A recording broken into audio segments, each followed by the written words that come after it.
चलिए, तो आज हम पढ़ लेते हैं कि बीज और अंकुरण। बीज क्या होता है, बीज का काम क्या होता है, ठीक है, या क्या काम करता है, उसका अंकुरण कैसे होता है। तो चलिए बात करते हैं बीज होता क्या है।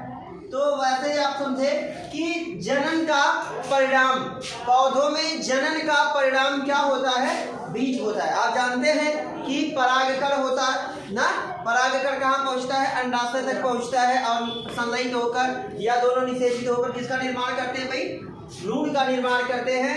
आगे भ्रूण जो है विकसित होकर क्या बनता है, फल बनता है। उस फल के अंदर क्या रहता है भाई, है ना, बीज रहता है। तो आप कहेंगे कि जनन का, पौधों में जनन का परिणाम ही क्या होता है, बीज होता है। हम बीज के बारे में पढ़ेंगे कि बीज होता क्या है और इसका अंकुरण कैसे होता है। तो बीज का निर्माण किससे होता है, याद रखिएगा, बीज का निर्माण किससे होता है, बीजांड से होता है। बीज का निर्माण किससे होता है, बीजांड से। आप जानते हैं, इसके पहले भी मैंने आपको ये बताया हुआ है, यही तो होता था बीजांड। यहीं पे, यहाँ से भाई, यहाँ पे परागकण आता था, अंकुरित होकर वो परागरली बनती थी और जो जाके कहाँ मिलती थी, यहाँ अंडाणु से मिलती थी, अंडाशय में, और किसका निर्माण करती थी, बीजांड का। तो यही बीजांड आगे चल के क्या बन जाता है भाई, बीज बन जाता है। तो बात करते हैं कि बीज क्या होता है। तो पहले कहेंगे कि पौधों में जनन का परिणाम ही क्या होता है, बीज कहलाता है। उसका निर्माण किससे होता है, तो बीज का निर्माण किससे होता है, बीजांड से। अगला पॉइंट, निर्माण समझ में आ गया कि बीज का निर्माण किससे होता है, बीजांड से। और बीज की रक्षा कौन करता है, तो बीज की रक्षा कौन करता है, फल करता है। कौन करता है, आप आम लेके आते हो, आम का पूरा एकदम जितना विटामिन रहती है सब खा लेते, जो पोषक पदार्थ रहते नहीं खा लेते। कोई भी रहता है, कौन गुठली खा जाता है, दरिद्र कौन होगा जो खाएगा, है कि नहीं। कुछ ही लोग होते हैं जो खा जाते हैं, हम लोग तो उबाल देते हैं।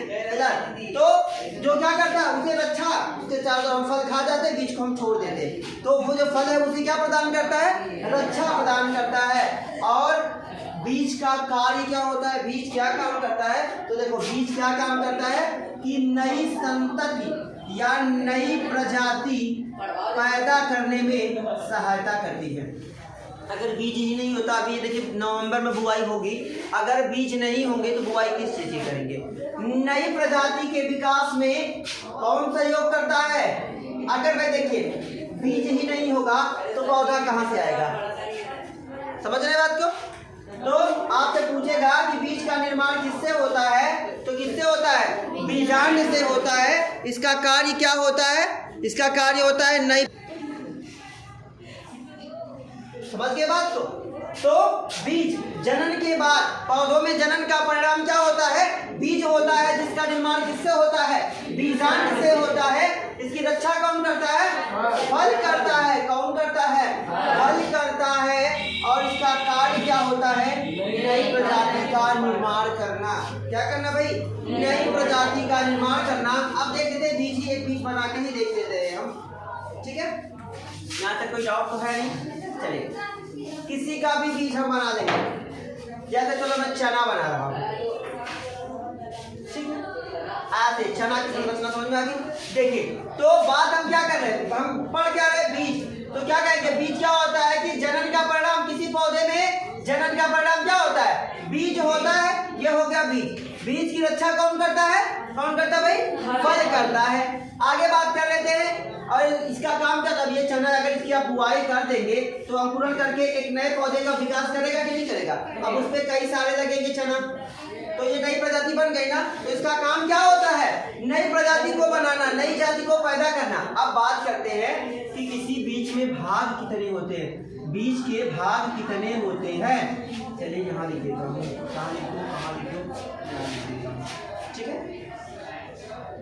बीज का भाग या बीज का कितना भाग होता है, तो देखिए बीज के दो भाग होते हैं। बीज के कितने भाग होते हैं, दो भाग होते हैं। एक को बोला जाता है टेस्टा, एक को क्या बोला जाता है भाई, टेस्टा बोला जाता है, और एक को बोला जाता है टिग्मा। जो बाहरी वाला भाग होता है इसे बोला जाता है टेस्टा। क्या बोला जाता है, टेस्टा। और अंदर वाले भाग को क्या बोला जाता है, टिग्मा। क्या बोला जाता है, टिग्मा। पॉइंट समझिएगा। तो किसी बीज के कितने भाग होते हैं? दो भाग होते हैं। आंतरिक भाग को टिग्मा और बाहरी वाले भाग को क्या बोला जाता है? टेस्टा। जो आप चना देखते हो, जैसे चने का जो खोखलैया होती है, जो लोग हम फेंकते हैं, अबे भुना हुआ चना होता है ना, फेंक देते हैं तो किसको हम फेंक देते हैं? हम टेस्टा को फेंक देते हैं, ठीक है, और टिग्मा को बना दिए वीआईपी, है ना। तो किसी भी बीज के कितने भाग होते हैं? दो भाग। जो उसके बाहर का छिलका है, जो बाहर वाला भाग है, वो क्या कहलाता है? टेस्टा कहलाता है। और आंतरिक भाग क्या कहलाता है? टिग्मा कहलाता है। कोई दिक्कत तो है नहीं। अनार की बात कर लो। अनार में दो भाग होते हैं बीच में, जो आप खाते हो। लाल वाला खाते हैं? खाते कि नहीं खाते? तो लाल वाला क्या है? लाल वाला क्या है बाबू? टेस्टा है। क्या है? टेस्टा। और अंदर वाला क्या है? जो सफेद सफेद आप अनार खाए, उसके अंदर सफेद सफेद रहता है। कुछ टाइम के बाद खाने के बाद जो लगा रहता है ना, तो वो क्या है? वो क्या है? वो टिग्मा है, ठीक है। तो आप कहेंगे कि किसी बीज के कितने भाग होते हैं? दो भाग होते हैं। एक होता है बाहरी भाग को क्या बोलते हैं? टेस्टा। और आंतरिक भाग को क्या बोलते हैं? टिग्मा। एक चीज और आपको बताता हूँ। आप किसी बीज में देखते होंगे यहाँ पे, है ना, चना आज जाके देखिएगा, एक तो सुराख होता है, छेद होता है। और जैसे मटर में भी देखे होंगे, देखते कि नहीं देखते? मटर में आप देखिएगा, उसमें पतला सा छेद होगा। इसे बोला जाता है माइक्रोपाइल। क्या बोला जाता है? माइक्रोपाइल। अब इसका काम क्या होता है? ठीक है, देखिए। अब अगर ना कहते चना भेजिए कल खाऊंगा मैं, तो जब आप चने को भिगोते हैं, तो कभी आलू को पानी में डाल के भिगो दीजिए, देखिए कितना बड़ा आलू बड़का हो जाता है, मजा आ जाता है। लेकिन चना क्या करते हैं? पानी में भिगो देते हैं, तो वो फूल क्यों जाता है? क्योंकि माइक्रोपाइल से जल के अणु कहाँ चल जाते हैं? शरीर के अंदर प्रवेश कर जाते हैं, जिसकी वजह से टिग्मा क्या होता है? फूल जाता है। और जब टिग्मा फूल जाएगा तो कहेंगे चना फूल गया, है कि नहीं? तो क्या होता है? ये माइक्रोपाइल पाए जाते हैं, तो क्या करते हैं? उसमें पानी को अवशोषित करने में क्या करते हैं? सहायता करते हैं, ठीक है। अगर जब इसकी बुआई की जाती है, जब बीज की बुआई की जाती है, अगर ये माइक्रो यहीं से तो अंकुर निकलता है, अंकुर यहीं से निकलता है, समझ रहे बात को? तो कहाँ से निकलता है? यहीं से, माइक्रोपाइल से ही अंकुर निकलता है। तो समझ गए बीज के भाग के बारे में। बीज के कितने भाग होते हैं? दो भाग होते हैं। जो बाहरी वाला भाग है वो क्या कहलाता है? टेस्टा। और आंतरिक भाग क्या कहलाता है? टिग्मा। क्लियर हुआ? यहाँ मैं लिख देता हूँ, टेस्टा, दूसरा टिग्मा। नोट कीजिएगा इसको और याद भी कीजिएगा। आगे बात करते हैं बीज का सक्रिय होना। बीज सक्रिय कब होता है या अंकुरण बीज में कब होता है ना? उसके लिए क्या किन किन चीजों की जरूरत पड़ेगी? तो पहला पॉइंट क्या होता है? जल। क्या होता है? जल। अभी देखिए, अभी तो बाढ़ आई थी हमारे यहाँ। अगर बाढ़ नहीं, अभी तो जो मृदा है उसमें नमी बहुत ज्यादा है, तो क्या है? जल की आवश्यकता पड़ेगी किसी बीज के अंकुरण के लिए।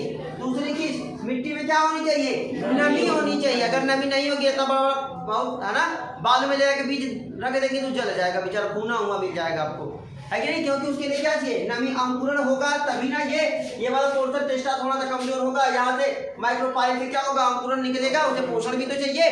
चलिए आगे मैं बताता हूँ पोषण के लिए क्या क्या चाहिए, ठीक है? देख लीजिए, बता ही देता हूँ। तो देखिए, एक चीज होती है फास्फोरस। क्या होती है? फास्फोरस, ठीक है। फास्फोरस। और दूसरा क्या होता है? नाइट्रोजन।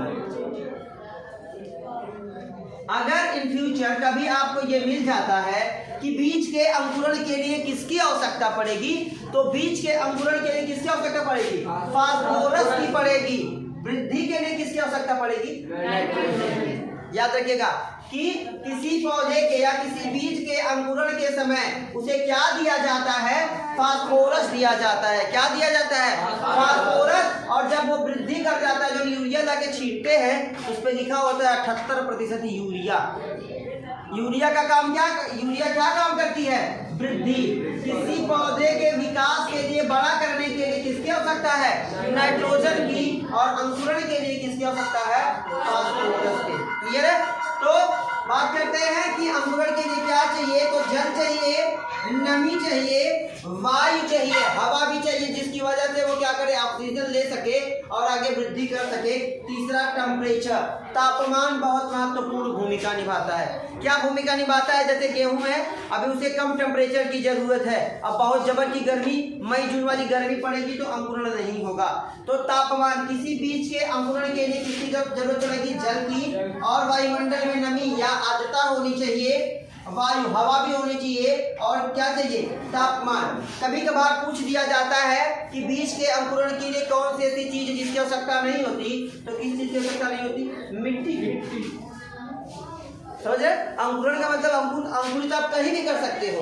अरे भाई हमारे यहाँ तो रखी प्याज बेचारी वैसे ही अंकुरित हो जा रही है, हो जा रही कि नहीं हो जा रही? प्याज रखी है तो उसमें से निकल गया, अंकुर निकल गया, तो उसके लिए मृदा की जरूरत नहीं, पोषक पदार्थ की भी जरूरत नहीं, क्योंकि उसमें पोषण, जितना पोषण है उसी से वो डेवलप हो जा रही है। आगे सूर्य के प्रकाश की भी जरूरत नहीं, वहाँ कोठा के नीचे रखी हुई, वहाँ कौन प्रकाश जा रहा है? कोनो कोठरी फेंकी पड़ी, चौकी नीचे कोनो घरे है, ईंटा लगा के बेचारा कुछ बना के रखे, वहाँ कौन प्रकाश जा रहा है ना? तो इसके लिए अंकुरण के लिए इन चीजों की भी आवश्यकता नहीं होती। हाँ, जब बो दिया जाएगा, जब इसकी बुआई कर दी जाएगी, तब इन चीजों की जरूरत पड़ जाती है, क्योंकि मृदा नहीं होगा तो विकास नहीं करेगा, पोषण नहीं होगा तभी विकास नहीं करेगा, सूर्य का प्रकाश नहीं होगा तो भोजन नहीं बनाएगा, वो वृद्धि नहीं कर सकता। समझ में आ गई बात? इतनी बात समझ में आ गई? ठीक है। अब एक चीज आपको छोटी सी पॉइंट बता देता हूँ कि जिब्रेलिन एक हार्मोन होता है। जब मैं आपको हार्मोन के बारे में पढ़ाऊंगा तो ये बताऊंगा जिब्रेलिन, जिब्रेलिन, ठीक है। ये क्या होता है? एक पादप हार्मोन होता है जो पौधों में वृद्धि को प्रेरित करता है। क्या करता है? जैसे नाइट्रोजन क्या काम करता है, इसे बड़ा वृद्धि का काम करता है, वैसे ये हार्मोन जिब्रेलिन जो पौधों में वृद्धि को क्या करता है? प्रेरित करता है। तो एक बार फिर से सरसरी निकाल के देख लीजिएगा कि बीज क्या होता है, कि पौधों में जनन का परिणाम क्या होता है? बीज। इसका निर्माण किससे होता है?